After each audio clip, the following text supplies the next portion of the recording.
Smart, honest, and sometimes a little irreverent. The Dr. Shirley and Steve Show, only on Universal Broadcasting Network, starts right now. Welcome to the Dr. Shirley and Steve Show. I'm Dr. Shirley, and Steve's not here tonight. How are you, John?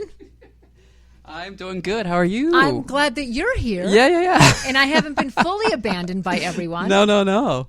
Well, tonight, because it's the anniversary of 9/11, we're addressing trauma. And our guest is Gina Ross, who's an international leader in treating trauma.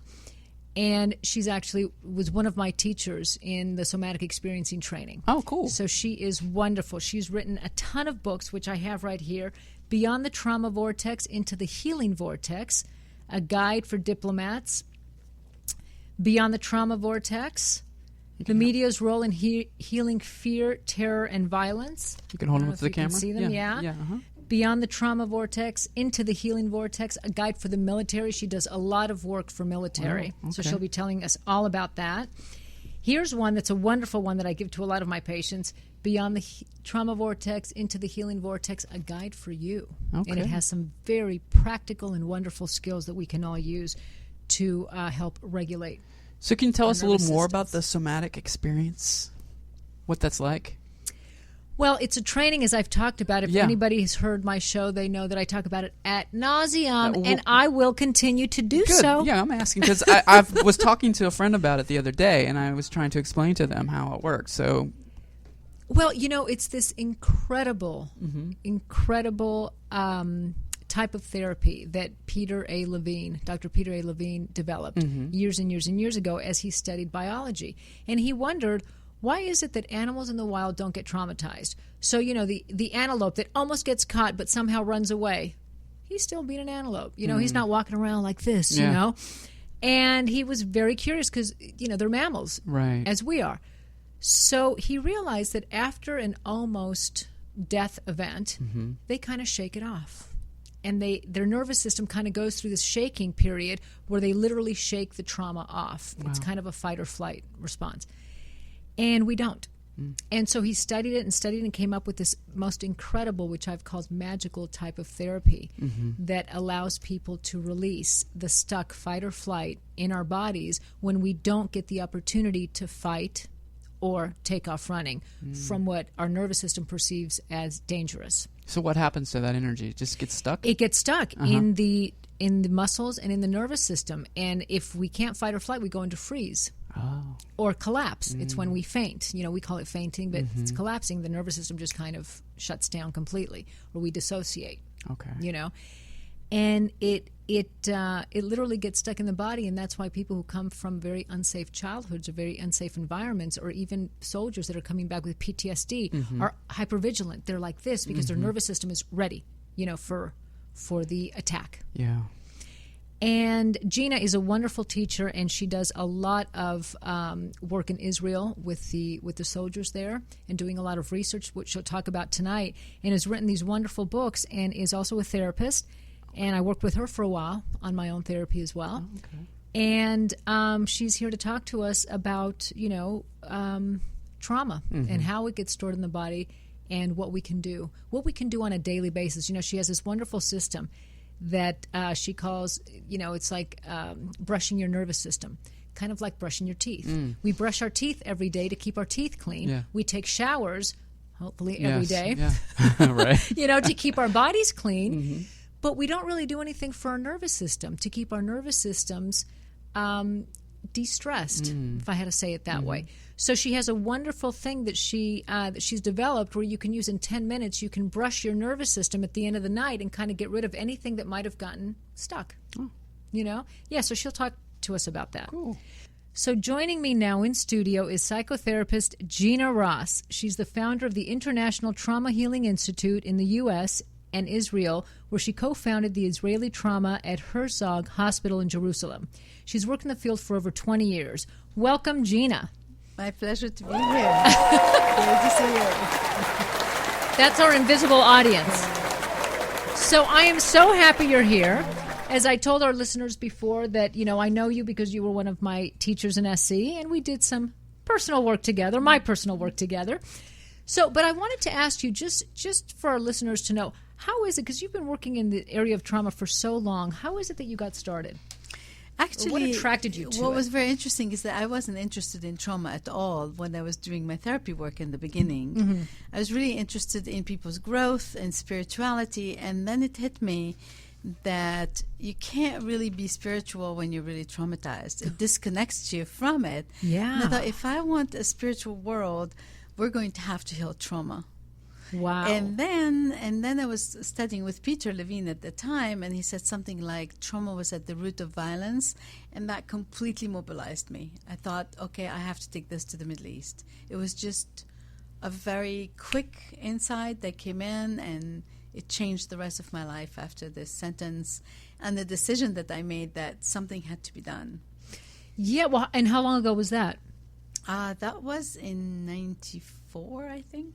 Wow. Yeah. So 18 I was 18 working years. as a therapist and doing all kind of different things and different techniques. And also one more thing that happened that was amazing is that I realized all of a sudden that we had several techniques that appeared in the field all of a sudden that were short-term, that could heal trauma short-term. Mm-hmm. That was very unusual because for 120 years, trauma would go back and forth from the collective consciousness and disappear because we didn't really have the technology to heal it. And I thought, why all of a sudden are we getting this huge amount of techniques that work and work fast? There must be something to this. So when you're saying they work and work fast, more on a permanent level, that they actually healed trauma, as opposed to when you're saying before, it kind of, maybe it lay dormant for a moment and then you'd see the trauma come back, or the effects of it. Well, we didn't have the right tools because it was all done through talk therapy only. Right. So it took years and years and years to heal trauma. And all of a sudden there were tools that were dealing with the body, they were dealing with the body-mind connection, that were dealing with energy. And these tools really had the power to heal trauma much more quickly. Also, because of the Vietnam War and what happened with the veterans, trauma became much more present in the society. So the two things together, there was the women's movement and the veterans movement, the veteran situation with the trauma that they had, brought trauma much more to the consciousness of the public. Yeah. And of course, then what really, really brought trauma out of the closet was 9/11. Yes, absolutely, absolutely. And since 9/11, how have you seen the trauma treatments change? Well, before I go into the trauma treatments, what I have to say is that the consciousness of trauma has really developed enormously. It's still not completely there. There's still stigma in some areas. Yes. And people still have to understand much better the definitions that we have that totally normalizes a traumatic reaction. Well, yeah, so why don't we talk about that? Why don't you give our listeners those definitions that normalize a traumatic reaction? I thought it was really wonderful when I was studying with Peter when he said that, first of all, trauma is a normal experience of life, of everyday life. Like, we all go through traumatic events. Right. And then he made it very simple. He thought, okay, you're traumatized when your nervous system is just unable to digest the event that you lived through. It's not the event itself, but how your nervous system encountered it. That is so interesting and so such an easy way to understand it, because I think that society still views the word trauma like as a big, huge event. You get held up at the bank or a rape, but we don't see trauma as just everyday events that our nervous systems view as unable to fully digest. Right. So that we'll call them small t traumas versus big T traumas. Right. Yeah. So I think he really normalized it enormously that way. And then he said, it's not that you are messed up, it's not that you're crazy, which is what people thought you were before when you were traumatized. Right. Because you were so dysregulated, right? Right. He saw it, no, it's actually this energy that's produced in your body to meet the event, but somehow you can't quite do it, and this energy remains stuck in your body. Right. So it's about energy stuck in the body, and it's about movements of defense that are incompleted. Right. So all of a sudden it was like, oh, well, something stuck, you can discharge. something incomplete that you can complete. Right. And my God, all of a sudden something completely different appeared on the scene. Yeah. And I remember a client of mine saying, I realize now that it's just it's in my body. There's nothing wrong with me. Yes. So it's like having a cold or even having a cancer or even have some kind of an illness. That's all it is. Right. Yeah. That we can finish. And, you know, one of the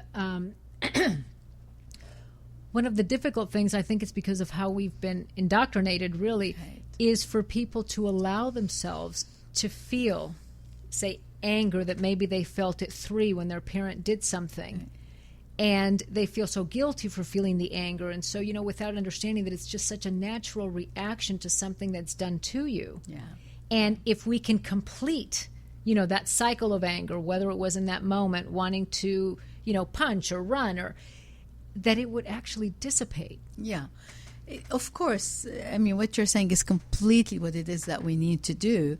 And I think that some of the tools that we brought made it much more possible, because the trauma energy is very violent, is very, very Yes. powerful, right? Yes. When you are horrified or terrified or really enraged, this is very scary type of feelings. Yes. And the beauty about, of course, we don't want to feel them because we think that we're going to completely dysregulate and Yeah, just- almost disintegrate. Exactly, disintegrate, exactly. And so the fact that now we could find a way to just take small pieces of that energy Yeah. and digest it, Yeah. that was a completely different departure. And now instead of being really traumatized by trauma Right. and by trying to heal it, you go like and you discover some amazing qualities that your body has, that your nervous system has. When I say body, I'm really talking about the nervous Yeah. system. Yeah. Already built in. Built in, exactly. Right. And that was the concept that I most adored. Mm-hmm. When I understood that, I went, oh my God, now we can heal the world. Yeah. And that Yeah. was that when a traumatic event happens, the capacity to heal it is right there, emerges in the system by and of itself, is what you talked about, the inborn capacity to heal. Now, what happens in trauma, it gets dysregulated, and all we need to do is get it back. Right. That was the mystery. That was, to me, the click like, well, if it's built in, if I don't have to go now and put it into all of the people that are traumatized, all I have to do is know how to invite it out again. That was much easier to think about healing whole populations. Right. Well, tell us a little bit about that, about the healing populations with this type of... Yeah, it was very exciting for me because I understood that in the 20th century, about 90% of the world population was exposed to trauma. Mm-hmm. And what we know today is that between 15 to 20% become traumatized. Yeah. So that's a huge number. We couldn't now ignore it. Right. Now, right. a very, very small number of this 20% becomes violent, either against themselves or against others. Right.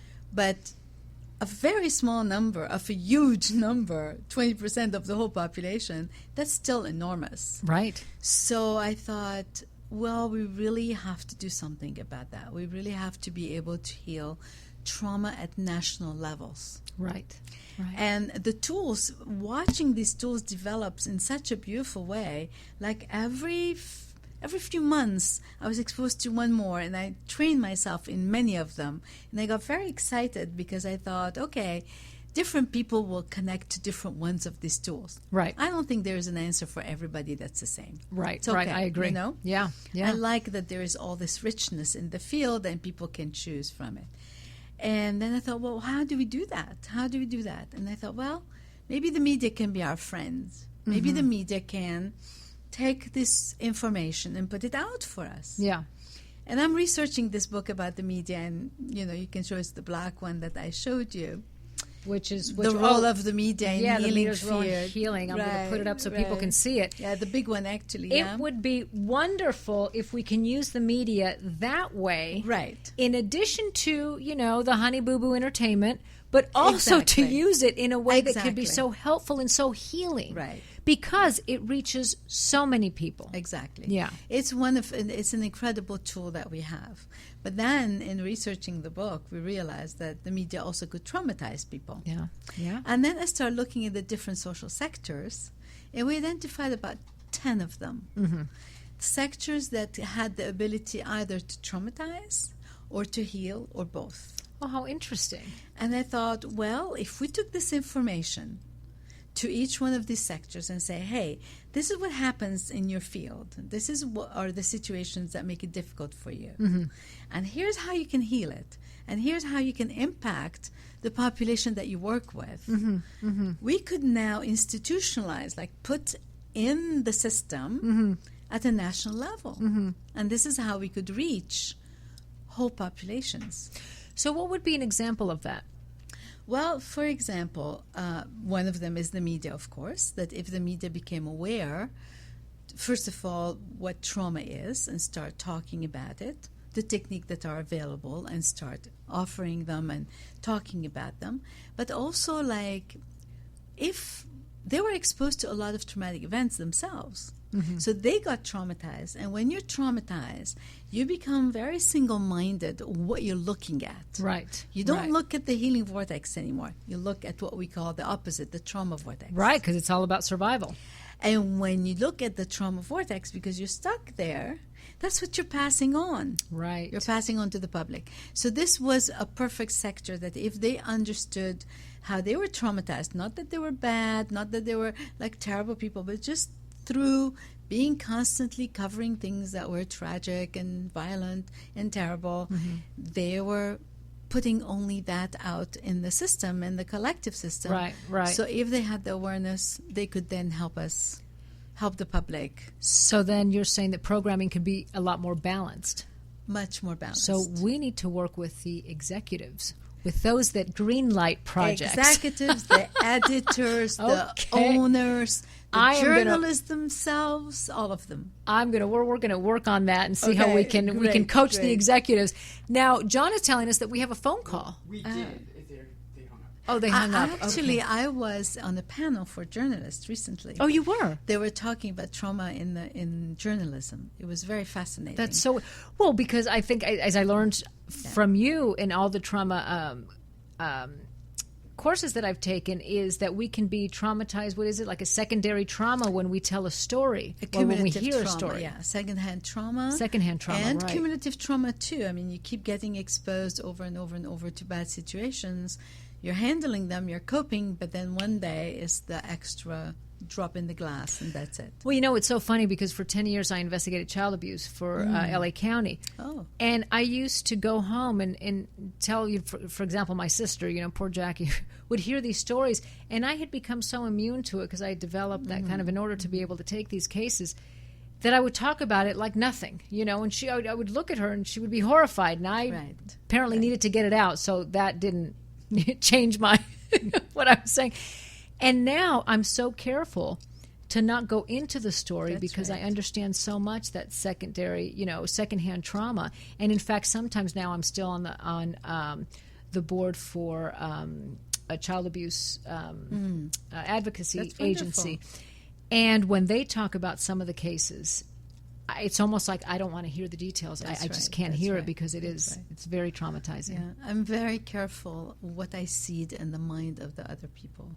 Right. The ones that I'm talking about. Because, of course, you know, I work in the Middle East and I hear lots of very traumatic stories and very traumatic images, like really violent images. Oh, yeah. And I remember, like, talking to my board or talking to my husband or talking to my friends, I would say, like, I would not serve them the images.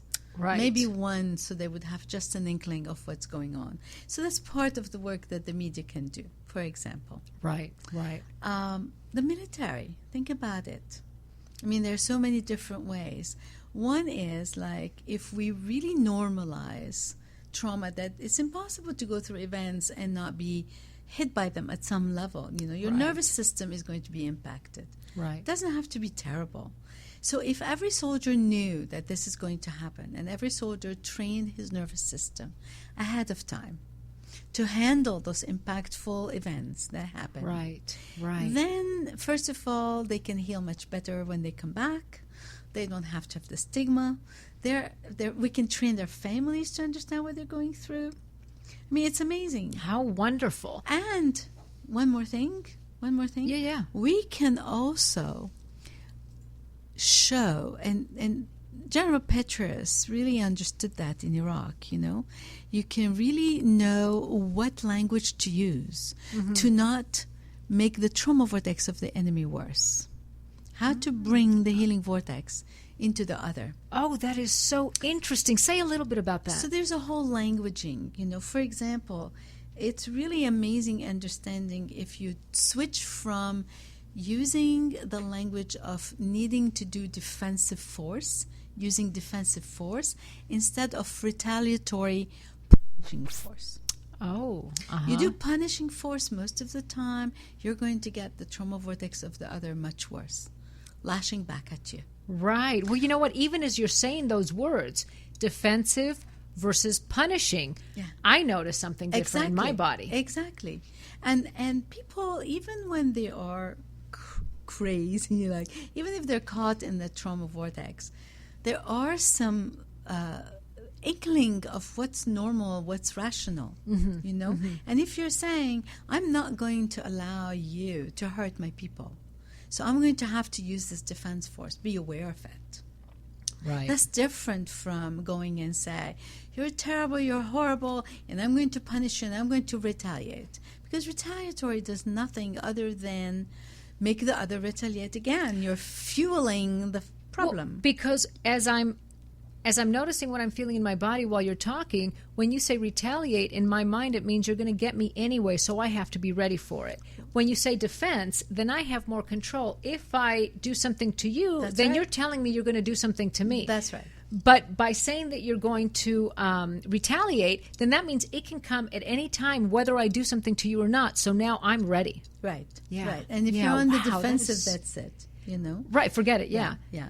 That is so fascinating. It's a whole different thing in the terminology. So I'm working a lot about words right now.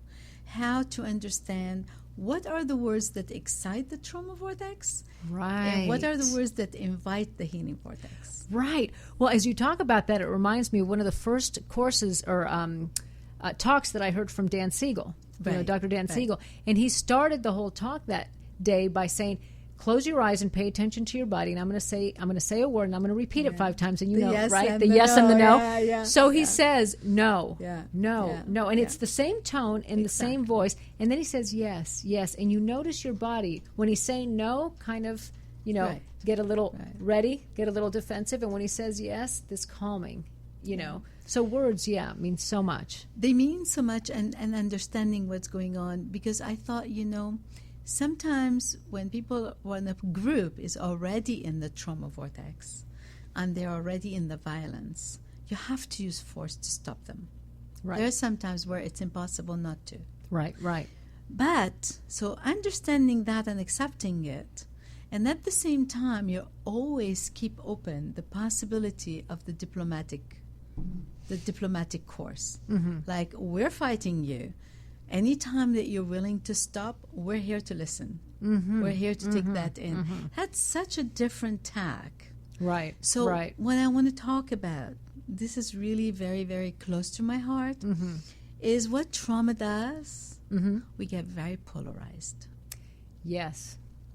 And say a little bit more about that. So once we get very polarized, like everything is black or white. There's no more gray areas. Right. We become more intolerant, more inflexible. Mm-hmm. So it's very difficult to see the middle term. It's very difficult to think in compromise. Right. So it's very essential that we clear our trauma and clear our nervous system and balance it back. Mm-hmm. Because when it's not balanced, the neocortex doesn't work as well. No, it doesn't, to help stop from reacting. Right. We're not rational. We're doing something. There's an incident that really struck me. A woman was hit by a car. She was in a very bad accident and really suffered a lot and didn't heal it. Mm-hmm. And she was on the road somewhere, pretty empty road, and she saw a car tailing her. Now, she's in the trauma vortex, right? She says, Oh, yeah? You're telling me? I'll teach you how to do that. And she brakes her car, and the car from the back hits her. Oh, my goodness. Now, she taught them a lesson, right? But look what happened to her. Yeah. And that's what happens when we're in the trauma vortex. Right. So what you're saying, just so I can clarify a little and understand it, is that because she didn't heal the trauma of the accident, whatever might have gotten stuck in her nervous system, whenever she got behind the wheel of a car, it would put her in the trauma vortex because she hadn't completely... She hadn't completed it. She hadn't digested... Her nervous system had not digested it completely. Especially if there was a trigger of somebody tailing her too closely. Right, if that's how the the accident started to begin with. Right. So she immediately reacted from what we call the primitive brain, from the instinctual brain, exactly, and not from the rational brain. Right, because this guy tailing her was, when someone tailgates you, you feel like it's a little aggressive, but it wasn't necessarily... He wasn't a replay of the accident, right? And he wasn't intending to hurt her. Right. He certainly wasn't intending to hurt himself. Right. Having her slam her brakes on him. Right. So it's that kind of irrationality that happens when you're caught in the trauma vortex. Yeah. Well, and we see it, I think, in day-to-day people. I think most of us, if not all of us, have met people who we notice they would lose it at any moment, or people who are so quick to anger. Right. That tells me and informs me, as you've taught me, and as that they're stuck in some kind of a trauma vortex that hasn't been fully digested, as you're talking about, or fully worked through. That's right. And not released, exactly. Not released, And there are 3 different ways that people can be in a pattern, stuck in a pattern. Mm-hmm. And our listeners maybe can recognize themselves. We all can recognize ourselves in one pattern or another. Yeah. But they can also recognize the people around them. Somebody, as you say, that reacts quickly and gets angry very quickly is very irritable. Or somebody that gets scared very quickly and avoidant, or gets out of the scene. Yes. Or you see them petrified. Or somebody who freezes. They cannot operate anymore. They can't do anything. Right. And you wonder, well, what happened? Like, why are you doing this? Right.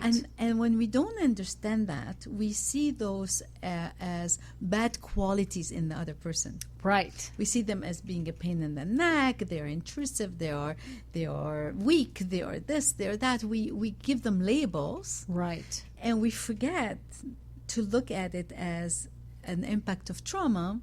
And once we understand the impact of trauma, how to read a person, we approach them very differently. Completely differently. Yeah. That's the beauty, I think, of this type of program of understanding. Can you imagine if the whole nation understood just this simple fact? Right. The simple fact of how to look at the other through understanding what just happened to them. Let me just find out first. Right. Well, exactly. And it's something that as you say, what Peter said that one time really impacted you. I was at a lecture with Steve Porges, who's another wonderful researcher in this area. And he said, if we look at adult behavior as an adaptation to what their environment, to their environment, whether in childhood what happened or to them, we can have we can make an educated guess as to what they might have experienced. And we can have much more compassion, right? Exactly, because if we see it as an adaptation, we can have much more compassion than what's wrong with this person. And understanding. Exactly. There's another thing I really wanted to tell you about, because I'm very excited about it too. Well, first of all, we took this heavy-duty techniques that were developed to deal with deep trauma, PTSD, post-traumatic disorder, or stress disorder, or shock trauma. And we did something we called emotional first aid for stress and trauma. And what that means that I can now teach you in a few hours how to notice your first signs when you get activated, when you get upset, worked up. And then I can teach you how to discharge that on the spot without effort, without having to be willpower, without having to be disciplined or anything like that, just relying on your ability to heal. Wow. And then out of that, we developed something called brushing your nervous system every night. Which I mentioned a little bit on the intro, that you would come up with that, which is so wonderful. Which then you go through your day every night, or any time of the day that's good for you. It doesn't matter. And you go through the events and see, well, which one is still stuck? What unfinished business do you have? And you process it through your body. And that's the thing I want to say. And you mentioned it before, and I agree with you. But I want to say it a little bit in a different way. That if we are able to feel the unpleasantness at the sensation level, sensation is a very short lifetime. Yeah. It's a very clear beginning, middle, and end. Yes. It passes. It dissolves. It goes away. It releases by itself. So you take those events, you turn them into sensations in your body, and you wait for the release to come. And then you also do something that I'm going to talk about later about resources. And my God, you just are like, oh, I'm at peace right now. There's a settling that happens in our body. There's settling that happens in our psyche. And then the beauty about it, once I settle my body, my ideas, my thoughts are much clearer. Right. Now I can think, I can reason, I can look at options, which is better, which is not. I'm not in knee-jerk reaction anymore. Right. It's very different, isn't it? Very different. So give us an example for our listeners of like what you would do. So you're saying like at the end of the night, you go through an event. How do you know if you're done with it or if you still have a little bit of activation? Oh, okay. Well, first of all, if you think about an event and you have a heart beating or constriction, tightness in your throat or in your chest or in your stomach, you know that something is still there. This is what we call the stuck energy of the event. Right. Okay? Right. So anything that's unpleasant, we call it the trauma vortex. It doesn't have to be a big deal. Okay? Right. So then you do one sensation at a time. You focus one sensation at a time. You just put your attention there and you see what happens next. This is the magic. So I am thinking about the altercation I had with maybe the worker at Starbucks earlier that day. And as I'm thinking about going to... He was very unpleasant. They said something that I felt was rude. You. Exactly. Okay. And all of a sudden I noticed a little bit of tightness in my chest. So you're saying I would focus on that, the tightness. The tightness on your chest, and you wait for the release to come up. And then that's what you're saying. See what happens next. Yeah. And usually it's release. Yeah. And what are the releases? It's automatic. It happens on its own. You don't make it happen. So sometimes a deep breath comes up. Sometimes it's a trembling or shaking. Sometimes it's the yawning. Sometimes it's a heat wave. There are a few signs that show you that it doesn't even show you. They just happen. That your nervous system is releasing. And after that, the tightness is gone. Right. Now, maybe the event is not finished and you'll have another tightness somewhere else. So you take the next one and the next one until your body says, until you feel like, oh, I'm fine right now. And maybe there were other 3 events also that weren't nice, but you're tranquil. You got some peace. Because here's the thing. Well, go ahead. I was just going to say the fascinating thing about that is that what happens is when you think about, say, the Starbucks event, you no longer feel tightness. That's right. You really don't. That's right. Yeah. It's gone. And it's you think, gone. oh, maybe this guy had a problem with his girlfriend this morning. Maybe he didn't get enough money to pay his bill. You'll start understanding what's going on, and you see it has nothing to do with you. Right. That's the whole thing. And then it's gone. And then it becomes just an unpleasant It's event gone. that happened in your day, but it's no longer triggering. And here's the beauty of it. If you had 30 traumas, you do not need to clear 30 traumas. Right. All that happened is that what these traumas did, they dysregulated your nervous system. The moment you re-regulate, you don't need to go through all of them. All of them, because all of a sudden you may start to feel peaceful and calm. Because your body knows now how to do this on its own. Right. So you're training your body almost to be on autopilot, really. Exactly. Wow. Okay, well, we have... we thought we had another phone call, and I guess they're not staying on long enough. If you call, please be a little patient because we want to finish. I want Gina to finish her thought before we take the phone call, but we welcome all phone calls, so please call and ask us any questions you would like. So go on. The number, I'll put it up. Do you want to give the number, John? Yeah, I'll do that. Well, let's say it also. What is it, 323? Yeah, it's the different studios, so let me bring it up here. Okay. Yeah. John will put it on the website. Yeah, I wanted to also mention about the book for the public because it's Yeah. an amazing resource, you know. Let's a guide for you. It's the one. Yeah, I was showing the books before you came in. That it's a wonderful resource for people. Now you were going to talk a little bit about resourcing. Yes, and I wanted to tell you, can I give you 2 examples from my work in Israel? Absolutely. It was really Yes. amazing. This man, a Katyusha, fell on his apartment while he was in it. What is that? A Katyusha is like a bomb. Oh my A goodness! bomb, Okay. yeah, fell and exploded his house. But it pushed him into the shelter room, so he was saved. Mm-hmm. And thank God his family wasn't there. But he was traumatized. And he went to Sure. a few therapists and nothing happened. And he was a truck driver.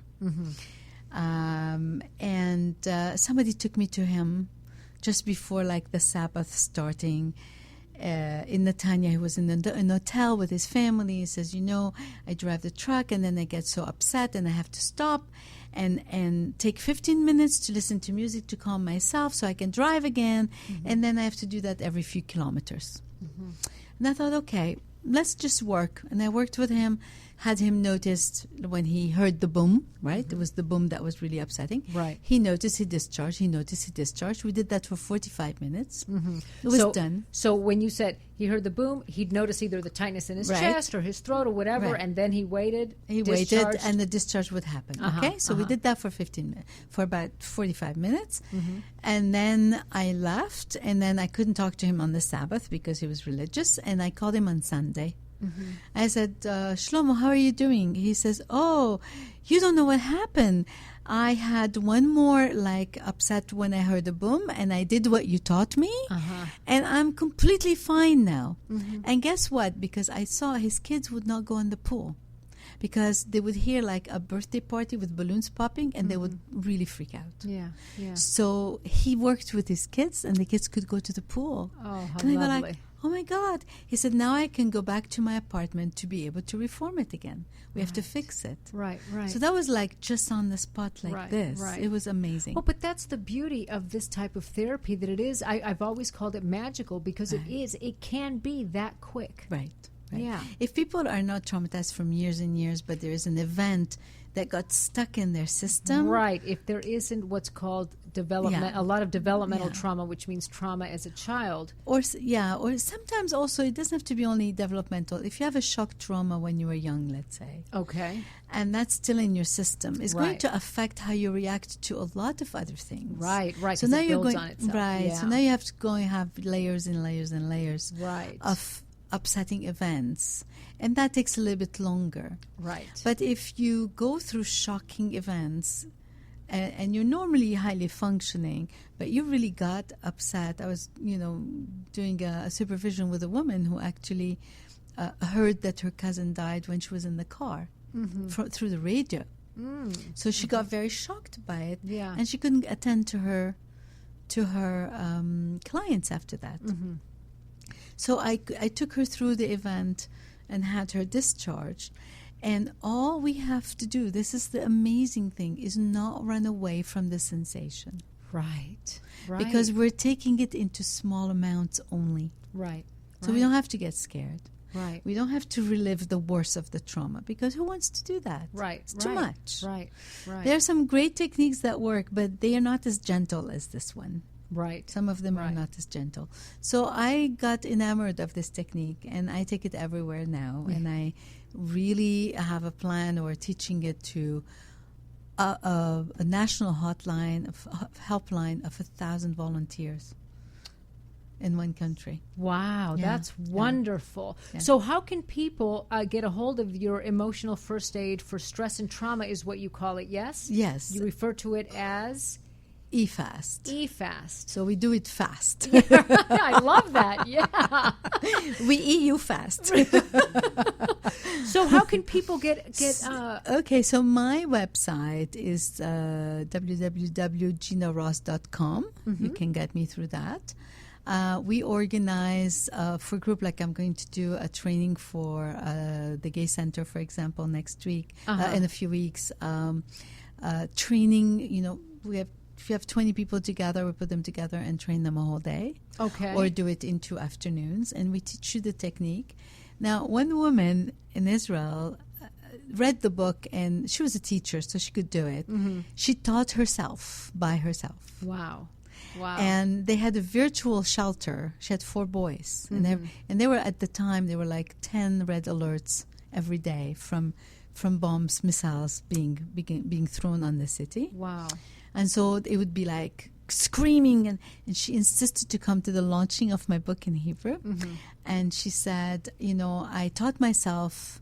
And when the next bomb, the red alert that came, I said, kids, let's go.